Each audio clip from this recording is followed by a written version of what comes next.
لا حول ولا قوة الا باللہ العلی العظیم اعوذ باللہ من الشیطان اللعین الرجیم بسم اللہ الرحمن الرحیم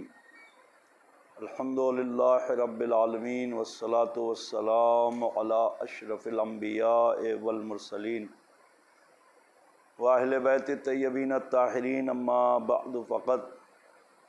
قال سبحانہ تبارک و تعالی وقولہ الحق بسم اللہ الرحمن الرحیم کل نفس ذائقۃ الموت ثم الینا ترجعون۔ ناظرین اکرام، مومنین و مومنات، السلام علیکم۔ چونکہ یہ مجلس یاد میں ہے مرحومین کے آغا جان ابن آغا رحیم، مرحومہ معصومہ بنت حاجی علی اکبر، مرحوم جلال آغا ابن آغا جان، قاسم جلیلی ابن حاجی علی اکبر، بہروز آغا ابن قاسم جلیلی، قمر جہاں مرزا حسین، اور اس کے ساتھ ساتھ آج جو ایک انتقال ہوا مومنہ کا، شاہی آغا جان، خدا ان سب کے درجات کو بلند کرے اور انہیں غریق رحمت کرے۔ پروردگار ان کے پسماندگان کو، بالخصوص جو آج شاہی آغا جان کے انتقال ہوا، پروردگارہ ان کے تمام پسماندگان، لواحقین، اعزاء و اقارب، دوست و احباب کو صبر جمیل عنایت کرے اور خود مرحومہ کے درجات کو بلند فرمائے۔ اور میں آپ سے گزارش یہ بھی کروں گا کہ آپ حضرات مرحومہ کے لیے سورہ فاتحہ کے ساتھ ساتھ نماز وحشت قبر بھی پڑھیں اگر آج تدفین ان کی ہوتی ہے، بہرحال جیسا کہ آپ کو اطلاع ہوگی۔ مومنین، ارشاد ہو رہا ہے کہ کل نفس ذائقۃ الموت، ہر نفس کو موت کا مزہ، موت کا ذائقہ محسوس کرنا ہے، اور یہ ذائقہ موت ہمیں اور آپ کو خود تیار کرنا ہے، کیونکہ ہماری زندگی ذائقے سے منسلک ہے۔ اس دار فانی میں جو شے بھی ہم اپنی زبان پر رکھیں گے اس کا کوئی نہ کوئی ذائقہ ہے، مٹھاس ہے، کڑواہٹ ہے، تلخی ہے، شیریں ہے، یا وہ بہتر ہے یا بدتر ہے، بہرحال یہ ہر شخص خود اندازہ لگا سکتا ہے۔ سوال یہ پیدا ہوتا ہے کہ اللہ نے ہمیں یہ کہا کہ ہر نفس کو موت کا ذائقہ چکھنا ہے، اور فرمایا یہ ہم جیسوں کے لیے، لیکن جو لوگ خدا کی راہ میں اپنی قربانی دینے کے لیے، اپنی جان دینے کے لیے آمادہ رہتے ہیں، جو لوگ اللہ کی خوشنودی کے لیے ہر وقت آمادہ رہتے ہیں کہ اگر میری جان کا نذرانہ اسلام کو دینا پڑے، توحید پر اپنی جان قربان کرنا پڑے، اور رسالت اور امامت پہ اپنی جان قربان کرنا پڑے، پھر ان کے لیے کل نفس ذائقۃ الموت نہیں ہے، بلکہ ان کے لیے قرآن آواز دیتا ہے، قرآن آواز دیتا ہے۔ پروردگار کہتا ہے کہ یا ایتھا النفس المطمئنہ ارجعی، اے نفس مطمئنہ پلٹ آ۔ یعنی یہ کس کے لیے؟ یہ شہداء کے لیے، جبکہ یہ اصل میں امام جعفر صادق علیہ السلام فرماتے ہیں کہ سورہ فجر کی یہ آیت جو آخری ہے تقریباً، یہ آیت سید الشہداء کے لیے، امام حسین کی، کہ جہاں اللہ کہہ رہا ہے کہ اے نفس مطمئنہ پلٹ آ، راضیۃ مرضیہ، تو اپنے رب سے راضی ہے اور تیرا رب تجھ سے راضی ہے۔ یعنی کیا مطلب؟ کہ راضی ہے خدا امام سے، شہداء سے، چونکہ شہداء راہ خدا اپنی جان دینے کے لیے راضی رہتے ہیں۔ انہیں پتہ ہوتا ہے کہ ہم جنگ کے میدان میں جا رہے ہیں، ہم مقتل میں جا رہے ہیں، ہم ہو سکتا ہے قتل بھی لوگوں کو کرے، دشمن کو، اور دشمن کے ہاتھوں سے قتل ہو جائے، تو وہ اپنی جان کو اپنی ہتھیلی پر رکھ کے جاتے ہیں۔ انہیں یہ پرواہ نہیں ہوتی کہ ہم فرار کر جائیں گے، ہم بھاگ جائیں گے، نہیں، بس یہی چیز توجہ کیجئے گا،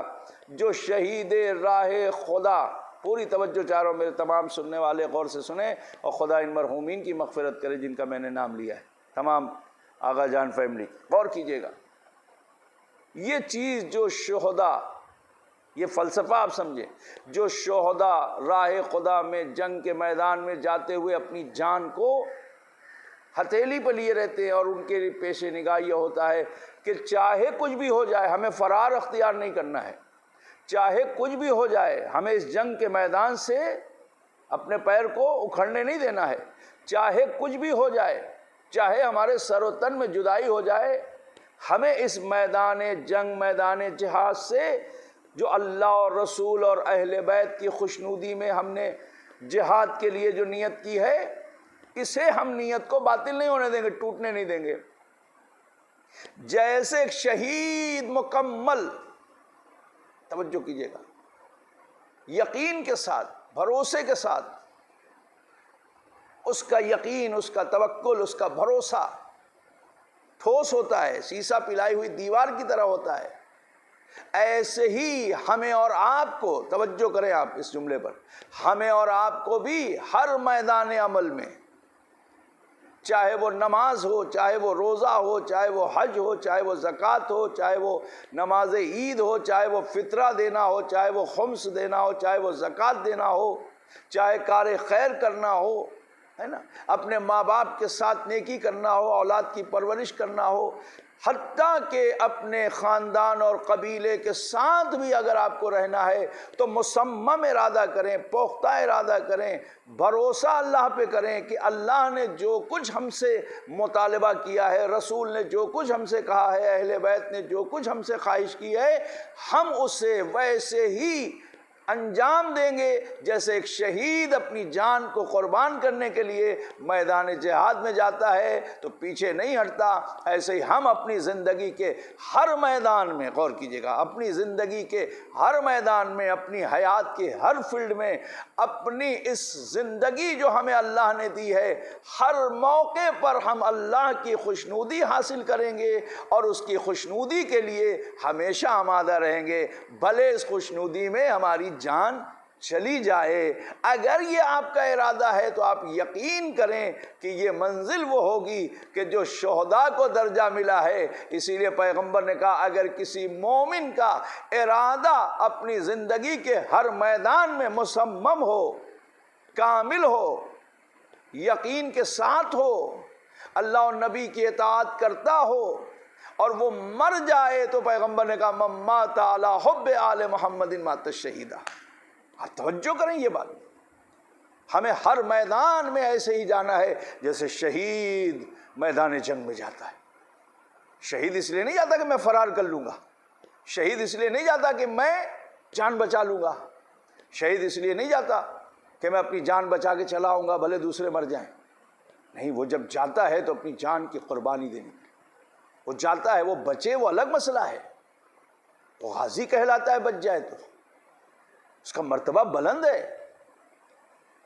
لیکن جب وہ جاتا ہے تو ارادہ کر کے جاتا ہے، نیت اصل میں ہے۔ پیغمبر اسلام حضرت محمد مصطفیٰ صلی اللہ علیہ وآلہ وسلم، خدا مرحومہ شاہی آغا جان اور مرحوم آغا جان آغا ابراہیم، آغا رحیم معصومہ، جلال آغا، قاسم جلیلی، بہروز آغا، قمر جہاں، خدا ان سب کے درجات کو بلند کر، ان کے پسماندگان کو، ان کے اعزاء و اقارب کو سب دیں۔ توجہ کیجئے گا، پیغمبر اسلام فرماتے ہیں کہ اگر کوئی میدان جنگ میں جاتا ہے اور جانے کے بعد اس کا ارادہ جنگ کا نہیں ہے، وہ صرف دکھانے کے لیے گیا ہے اور ادھر ادھر چھپ رہا ہے، اور اس میں بھی اگر وہ مارا گیا، مثلا بہت سے لوگ ہوتے ہیں جان بچاتے ہیں، ادھر سے ادھر سے بچتے ہیں، کوشش کرتے ہیں کہ ہم بچ جائیں بچ جائیں بچ جائیں، اور اس کے بعد بھی نہیں بچتے، مر گئے۔ پیغمبر فرماتے ہیں کہ اگر نیت جنگ کی نہیں تھی، نیت جہاد کی نہیں تھی، نیت میدان میں جم جانے کی نہیں تھی، نیت میدان میں اپنے قدموں کو جمانے کی نہیں تھی، بچنے کی تھی، بھاگنے کی تھی، فرار کی نیت تھی، اور وہ مر بھی جائے، قتل بھی ہو جائے، تو وہ جنت میں نہیں جا سکتا کیونکہ اس کی نیت ہی نہیں تھی۔ ایسے ہی ہماری زندگی کے ہر مسئلے میں ہماری نیت دیکھی جائے گی، ہماری نیت کیا ہے۔ ہم نماز پڑھتے ہیں تو ہماری نیت کیا ہے، ہم روزہ رکھتے ہیں تو ہماری نیت کیا ہے، ہم صدقہ دیتے ہیں تو ہماری نیت کیا ہے۔ آیا خوشنودی الہی ہے؟ آیا خوشنودی رسالت ہے؟ آیا خوشنودی اہل بیت ہے یا صرف اور صرف یہ ہے کہ نہیں بندے دیکھ لیں؟ توجہ کیجئے، جس وقت آپ کی نیت ہے، انما الاعمال بالنیات، پیغمبر فرماتے ہیں تمہارے ہر عمل کا دار و مدار تمہاری نیت، جیسی تمہاری نیت ہوگی ویسے تمہارے اعمال قبول، اجر نیت پر ہے۔ اور کیجئے، اعمال پہ اجر نہیں ہے، نیت پہ اجر ہے۔ اعمال پہ اجر ہوتا تو نہ معلوم کتنے لوگ دن بھر نماز پڑھتے ہیں، ہم سے زیادہ کون عمل کرنا ہے، مگر اللہ نے کہا تم دن بھر نماز پڑھو، دن بھر روزہ رکھو، سارا خزانہ تم لٹا دو۔ اگر تمہاری نیت خوشنودی الہی نہیں ہے تو وہ تمہارا پورا خزانہ خالی ہو جائے گا، تمہارے نامہ اعمال میں کچھ نہیں آئے گا۔ لیکن اگر تمہاری نیت صحیح ہے تو 1 روپے بھی اگر راہ خدا میں دیا، 1 کھجور کا دانہ بھی اگر راہ خدا میں دیا ہے تو اس کا اجر اور اس کا ثواب زیادہ ہے۔ موت برحق ہے، اللہ کی بارگاہ میں جانا ہے، ہر کسی کو جانا ہے، کسی کو مفر نہیں ہے موت سے، کسی کو چھٹکارا نہیں ہے، کسی کو آزادی نہیں ہے، کوئی موت سے بچ نہیں سکتا۔ یہ الگ بات ہے کہ جب تک ہم زندہ ہم سوچ رہے ہیں کہ ہم تو زندہ ہی رہیں گے ہمیشہ ہمیشہ، لیکن ہمیں بھی کہیں نہ کہیں دل میں یہ رہتا ہے کہ نہیں موت آئے گی۔